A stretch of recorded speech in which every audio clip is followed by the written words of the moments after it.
حسبي ربي جل الله ما في قلبي غير الله نور محمد صلى الله لا إله إلا الله حسبي ربي جل الله ما في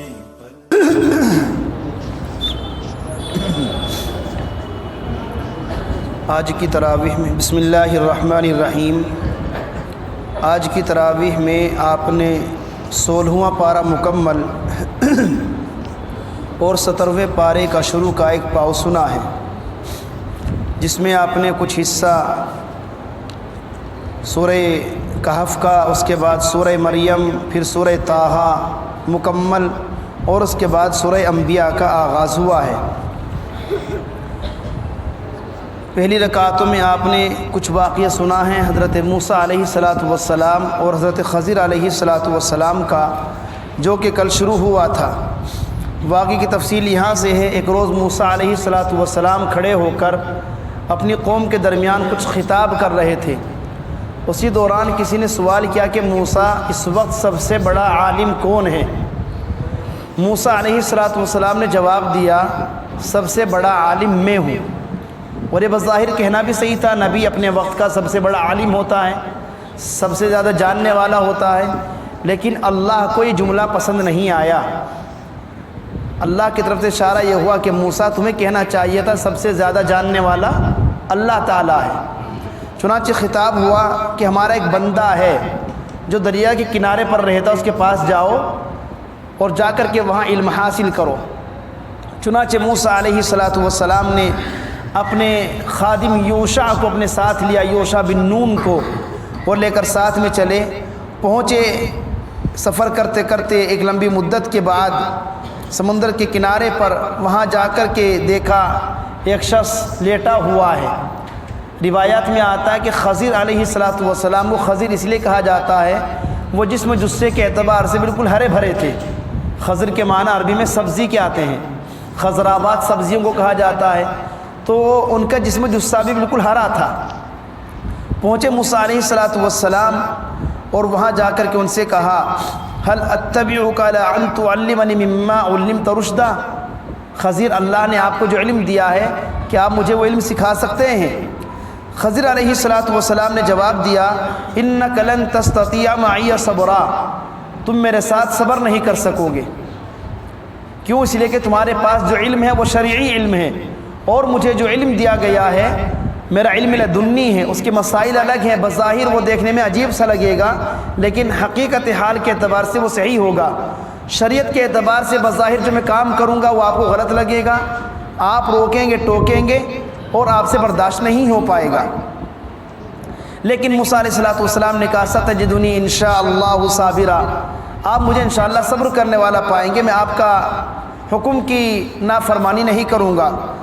خیر، چلتے رہے، آگے چلے، دونوں جا کر کے ایک کشتی پر سوار ہو گئے، موسیٰ علیہ السلام بھی اور خضر علیہ السلام بھی۔ جیسے ہی سوار ہوئے، خرقہا، خضر علیہ السلام نے کشتی میں ایک مکہ مارا اور کشتی کو توڑ دیا۔ اب موسیٰ علیہ السلام سے رہا نہ گیا، بھئی کشتی کو توڑ دینا، کسی کے مال کو نقصان پہنچانا کیسے جائز ہو سکتا ہے؟ فوراً کہہ بیٹھے حضرت موسیٰ علیہ السلام، اخرقتہا لتغرق اہلہا، کیا آپ نے کشتی کو توڑ کر اس میں سوراخ کر دیا تاکہ سب کشتی والے ڈوب جائیں؟ لقد جئت شیئا امرا، آپ نے اچھا نہیں کیا خضر۔ حضرت خضر نے فرمایا، الم اقل انک لن تستطیع معی صبرا، میں نے پہلے ہی کہا تھا تم میرے ساتھ نہیں چل سکو گے، میرے ساتھ صبر نہیں کر سکو گے۔ موسیٰ علیہ السلام نے کہا، چلو لا تؤاخذنی بما نسیت، آپ میری پکڑ نہ کریں، میں بھول گیا تھا، اب آئندہ خیال رکھوں گا، آئندہ روک ٹوک نہیں کروں گا۔ آگے چلے، حتیٰ اذا لقیا غلاما فقتلہ، دونوں نے آگے چل کر ایک نوجوان لڑکے کو دیکھا، فقتلہ، خضر علیہ السلام اس کی گردن کو پکڑا اور اس کو جان سے مار دیا۔ اب بظاہر قتل کرنا تو گناہ تھا، بہت بڑا گناہ۔ موسیٰ علیہ السلام نے پھر فرمایا، اقتلت نفسا زکیۃ بغیر نفس، آپ نے ایک سیدھے سادے خوبصورت بچے کو بلا وجہ مار دیا۔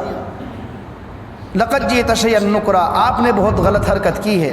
حضرت خضر نے فرمایا، الم اقل انک لن تستطیع معی صبرا، میں نے پہلے ہی کہا نہیں تھا تم سے میرے ساتھ صبر نہیں کر سکو گے۔ فرمایا ان سألتک عن شیء بعدها فلا تصاحبنی، ایک چانس اور دے دیجئے، اگر میں نے اب کی بار آپ کے کسی کام پر بولا فلا تصاحبنی، مجھے اپنا ساتھی مت بنائیے گا، میرا ساتھ چھوڑ دیجئے گا۔ چنانچہ آگے چلے، ایک بستی والوں کے پاس آئے، بستی والوں سے ان دونوں حضرات نے کھانا مانگا، بھئی ہمیں کھانا دے دیجئے، ہمیں کھانا چاہیے۔ بستی والوں نے کھانا دینے سے انکار کر دیا۔ اچانک دیکھا کہ بستی والوں کی ایک دیوار گرنے کو ہو رہی ہے اور سب لوگ اس کو بچانے کے چکر میں ہیں۔ خضر علیہ السلام نے ہاتھ لگایا اور دیوار کو صحیح سالم سیدھا کھڑا کر دیا۔ موسیٰ علیہ السلام نے پھر کہا خضر ان لوگوں سے ہم نے کھانا مانگا، ان لوگوں نے کھانا تک نہیں کھلایا اور آپ نے بلا وجہ کی دیوار سیدھی کر دی۔ کم از کم ان سے یہ کہتے تھے بھائی ہم دیوار تو سیدھی کریں گے لیکن دیوار سیدھی کرنے کے 50 روپے لیں گے، کم از کم پیٹ کی بھوک کا انتظام ہو جاتا۔ اب خضر علیہ السلام نے کہا موسیٰ بہت ہو گیا، ھذا فراق بینی و بینک، اب میرے درمیان اور آپ کے درمیان جدائی کا وقت آ چکا ہے، اب آپ میرے ساتھ نہیں رہ پائیں گے۔ سأنبئک بتأویل ما لم تستطع علیہ صبرا، اب سنو ان کاموں کی تعبیر جو میں نے کام کیے ہیں۔ 3 واقعے پیش آئے، اب تینوں کا مطلب سنو۔ فرمایا اما السفینۃ فکانت لمساکین یعملون فی البحر، میں نے جو کشتی کو توڑا ہے وجہ اس کی یہ تھی کہ آگے چل کر ایک ظالم بادشاہ کھڑا ہوا ہے، وہ دیکھتا ہے کوئی صحیح سالم کشتی اگر ہے اس کو غصب کر لیتا، چھین لیتا ہے۔ یہ کمزور چند نوجوان بھائی غریبوں کی کشتی ہے، اگر ظالم بادشاہ اس کو چھین لیتا، اسی کشتی سے ان کے گھر میں روٹی بنتی ہے، چولہا جلتا ہے، ان کا گزر بسر کیا ہوتا۔ میں نے کشتی کو توڑ کر اس میں عیب پیدا کر دیا تاکہ ظالم بادشاہ اس کو چھین نہ سکے، اس لیے کشتی کو توڑا تھا۔ جہاں تک مسئلہ ہے وہ اما الغلام، اس بچے کا جس کو میں نے مارا ہے، فکان ابواہ مؤمنین، اس کے ماں باپ ایمان والے ہیں، نیک آدمی ہیں، فخشینا ان یرهقهما طغیانا وکفرا، خطرہ تھا یہ آگے چل کر ان کا بیٹا ایسی حرکتیں کرتا، اپنے ماں باپ کی عزت کو خاک میں ملا دیتا، ایسی حرکتیں کرتا کہ کفر بھی کرتا اور ماں باپ کے نام پر ان کی عزت پر دھبا لگا دیتا، چنانچہ اس لیے اس کا قتل کیا۔ اور رہا دیوار کا معاملہ، فکان لغلامین یتیمین فی المدینہ، اسی شہر میں 2 یتیم بچے ہیں اور اس کے نیچے دیوار کے نیچے ان کا خزانہ دبا ہوا ہے یتیم بچوں کا، اگر یہ دیوار گر جاتی خزانہ سامنے آ جاتا سب لوگ لوٹ کر لے جاتے، میں نے دیوار کو سیدھا کر دیا تاکہ فاراد ربک ان یبلغا اشدہما، جب یہ دونوں بچے جوانی کو پہنچے یستخرجا کنزہما، اپنا خزانہ نکال لیں گے، اس لیے میں نے دیوار کو سیدھا کر دیا۔ یہ واقعہ حضرت موسیٰ علیہ السلام کا اور خضر علیہ السلام کا۔ خضر علیہ السلام کے بارے میں بعض علماء کا ماننا ہے کہ وہ نبی تھے، بعض کا کہنا یہ ہے کہ وہ اللہ کے ایک ولی اور مقرب بندے ہیں، اور بعض نے یہاں تک بھی مانا کہ خضر علیہ السلام آج بھی زندہ ہیں، وہ کسی بھی شکل میں آ کر، کسی اللہ والے کی شکل میں آ کر کہیں پر بھی کسی بھی انسان کی مدد فرما دیا کرتے ہیں۔ بہرحال واللہ عالم۔ اس کے بعد ذوالقرنین کا واقعہ ہے، جنہوں نے پورے دنیا پر حکومت کی ہے۔ 2 مسلم بادشاہ ہوئے ہیں، حضرت سلیمان علیہ السلام اور حضرت ذوالقرنین، جن کو اللہ نے پوری دنیا پر حکومت عطا فرمائی ہے۔ پھر اس دیوار کا بھی تذکرہ ہے جو دیوار حضرت ذوالقرنین نے بنائی، جو کہ یاجوج ماجوج کی دیوار کہی جاتی ہے، جس کی بنیاد پر اللہ نے یاجوج ماجوج کے حملوں سے قوم کی حفاظت فرمائی۔ اس کے بعد تذکرہ ہوا، سورت شروع ہوتی ہے سورہ مریم، اللہ نے اس میں سورہ حضرت مریم علیہ السلام کا واقعہ تفصیل کے ساتھ بیان فرمایا، اس لیے اس میں اس سورت کا نام سورہ مریم رکھا گیا۔ اس سے پہلے حضرت زکریہ کا واقعہ ہے، انہوں نے اللہ کے حضور درخواست کی، انی وہن العظم منی، میں بوڑھا ہو گیا ہوں، واشتعل الراس شیبا، میرے سر کے بال بھی سفید ہو گئے ہیں، اے اللہ لیکن پھر بھی میں آپ سے مانگنے سے محروم نہیں رہ سکتا۔ یعنی بظاہر تو حالات یہ ہیں کہ اس عمر میں بچہ نہیں ہونا چاہیے، اور بعض علماء نے لکھا کہ حضرت زکریہ علیہ السلام نے اپنے بڑھاپے کا تذکرہ اس لیے کیا، گویا ایک طریقے سے دعا مانگنے کا طریقہ بتلا دیا۔ جب کوئی ایمان والا دعا مانگے تو سب سے پہلے اسے اپنی بے بسی کا اظہار اللہ کے سامنے کرنا چاہیے، اے اللہ میں کچھ بھی نہیں ہوں، اے اللہ میرے بس میں کچھ بھی نہیں ہے، اصل طاقت تو تیری ہے، سب کچھ چیزوں کا مالک تو ہی ہے، اے اللہ میں یقیناً میرے ہاتھ میں میرے قبضے میں کچھ بھی نہیں ہے۔ اس طرح کی کمزوری کا اظہار کر کے اللہ سے دعا مانگی جائے، اقرب الی القبول، اس دعا کے قبول ہونے کے زیادہ چانس اور زیادہ امید ہوتی ہے۔ اس لیے دعا کرنے سے پہلے ہمیشہ اپنی عاجزی کا، اپنی انکساری کا اظہار کرنا چاہیے۔ چنانچہ اللہ نے ان کی دعا کو سنا، ان کو 80-85 سال کی عمر میں یحییٰ علیہ السلام کی شکل میں اللہ نے خوبصورت بیٹے عطا فرمائے جو کہ نبی بنے۔ پھر حضرت مریم کا تذکرہ ہے کہ اللہ تعالیٰ نے ان کو بن شوہر کے عیسیٰ علیہ السلام کی شکل میں بیٹا عطا فرمایا، اور حضرت عیسیٰ علیہ السلام کو آگے چل کر اللہ نے نبی بنایا۔ پھر تذکرہ ہے ابراہیم علیہ السلام کا، جو ان کا مکالمہ اپنے ابا سے ہوا ہے، اے پیارے ابا، آپ کیوں ایسے بتوں کی عبادت کرتے ہیں جو نہ سنتے ہیں، نہ دیکھتے ہیں، نہ بولتے ہیں۔ پھر تذکرہ ہے موسیٰ علیہ السلام کا، اسماعیل علیہ السلام کا، اور اسی کے ساتھ ساتھ حضرت ادریس علیہ السلام کا۔ ان تمام کا تذکرہ کرنے کے بعد اللہ نے فرمایا فخلف من بعدہم خلف، ان انبیاء کے بعد آگے چل کر کچھ لوگ ایسے بھی آئے جنہوں نے نماز کو ضائع کر دیا۔ نماز کو ضائع کرنے کا مطلب اس کو ڈھنگ سے ادا نہیں کیا۔ حضرت حذیفہ رضی اللہ تعالیٰ عنہ کے بارے میں آتا ہے، انہوں نے ایک شخص کو دیکھا، وہ مسجد میں نماز پڑھنے کے لیے آئے، مسجد نبوی میں، اور اس نے نماز پڑھی جیسی پڑھنی چاہیے تھی، نماز کے آداب کا خیال نہیں کیا۔ جب وہ نماز سے فارغ ہوا تو حضرت حذیفہ نے اس سے پوچھا، بھائی تم نے یہ نماز پڑھی، ایسی نماز کب سے پڑھ رہے ہو؟ اس نے جواب دیا کہ حضرت 40 سال سے پڑھ رہا ہوں۔ حضرت حذیفہ نے فرمایا تم نے 40 سال سے ایک بھی نماز نہیں پڑھی، یعنی تمہاری ایک بھی نماز اس لائق نہیں ہے اگر تم نے ایسی ہی پڑھی ہے کہ تمہاری نماز اللہ کے یہاں قبول ہو گئی ہو۔ اس تناظر میں ہم اپنی نماز کو دیکھیں، وہ دور صحابہ کا ہے جن کے سامنے وحی نازل ہو رہی ہے، جب اس وقت کے لوگوں کی نماز کا حال یہ تھا۔ آج تو 1450 سال کا عرصہ گزر چکا ہے دور نبوت کو، ہماری نمازوں کا حال کیا ہے؟ اس پس منظر میں ہم اپنی نمازوں کا جائزہ لے سکتے ہیں۔ اس کے بعد تذکرہ ہے، ایک صحابی ہیں خباب بن عرط رضی اللہ تعالیٰ عنہ، ان کا عاص بن وائل ایک کافر تھا، اس کے ذمے کچھ قرضہ تھا۔ خباب بن عرط نے کہا بھائی میرا قرضہ واپس کر دو، کہنا میں تو نہیں دیتا، دے دو ورنہ پھر قیامت کن دینا پڑے گا۔ کہنا اچھا قیامت بھی آئے گی؟ کہ ہاں قیامت بھی آئے گی۔ بے وقوف لوگ تھے، کافر ہیں، منافق ہیں، دلوں میں گھمنڈ بڑھا پڑا ہے۔ اچھا پھر ایسا کرنا جب قیامت آئے گی بس تبھی لے لینا۔ عاص بن وائل نے کہا جب قیامت آئے گی تو میرے پاس بہت سارا خزانہ بھی ہوگا، میرے پاس اولاد بھی ہوگی، بہت سارا مال دولت ہوگا، وہیں ملاقات ہوگی میدان محشر میں، وہیں اپنا مال و دولت لے لینا۔ اللہ نے اس کا جواب دیا ہے وَنَرِثُهُ مَا يَقُولُ وَيَأْتِينَا فَرْدًا، ہم تو اس کی تمام چیزوں کے مالک ہو جائیں گے، یہ تو ہمارے پاس خالی ہاتھ آئے گا، نہ اس کے پاس اولاد ہوگی نہ زمین جائیداد ہوگی۔ اس کے بعد یہ صورت مکمل ہوئی اور سورہ طٰہٰ کا آغاز ہوا۔ یہی وہ صورت ہے جس کو سن کر عمر فاروق ابن خطاب رضی اللہ تعالیٰ عنہ ایمان لائے ہیں اور مسلمان ہوئے ہیں۔ اللہ کے رسول پر جب مکے میں قرآن مجید کا نزول شروع ہوا ہے، اللہ کے رسول راتوں رات تہجد کی نماز میں کھڑے ہو کر قرآن مجید کی تلاوت فرماتے، اور اتنی تلاوت فرماتے، اتنی عبادت کرتے حتیٰ تورمت قدمہ، پیارے پیغمبر کے دونوں مبارک پاؤں پر ورم آ جاتا، سوجن آ جاتی۔ کافروں نے مذاق اڑانا شروع کر دیا، بتاؤ تمہارے محمد کیسے نبی ہیں؟